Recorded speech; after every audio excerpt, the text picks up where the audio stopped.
નમસ્કાર, આપ જોઈ રહ્યા છો સ્પાર્ક ટુડે ન્યૂઝ। બારડોલીના કિકવાડ ગામની સીમમાં બારડોલી ટાઉન તેમજ બારડોલી રૂરલ પોલીસ મથકમાં ઝડપાયેલા 1,94,00,000થી વધુના વિદેશી દારૂના જથ્થા પર રોલર ફેરવી દઈ તેનો નાશ કરાયો। બારડોલી પોલીસ વિભાગ દ્વારા બારડોલી ટાઉન અને બારડોલી રૂરલ પોલીસ સ્ટેશનના પ્રોહિબિશનના 450થી વધુ ગુનામાં ઝડપાયેલો વિદેશી દારૂના જથ્થાનો નાશ કરાયો। બારડોલીના પ્રાંત અધિકારી, મામલતદાર, ડીવાયએસપી અને નશાબંધી શાખાના અધિકારીઓ તમામની દેખરેખ હેઠળ બે પોલીસ મથકના 1,94,00,000 ઉપરાંતના વિદેશી દારૂની બોટલો પર રોલર ફેરવી દઈ તેનો નાશ કરવામાં આવ્યો છે। આ વિદેશી દારૂના નાશની પ્રક્રિયા દરમિયાન બંને પોલીસ મથકના પોલીસ ઇન્સ્પેક્ટર અને પોલીસ કર્મચારીઓ પણ હાજર રહ્યા હતા।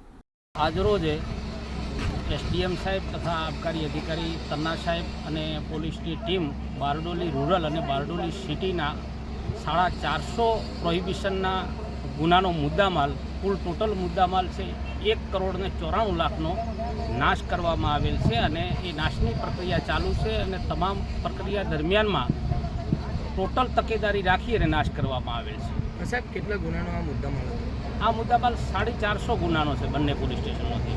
પોલીસ ઉપરાંત બીજા કયા અધિકારીઓ?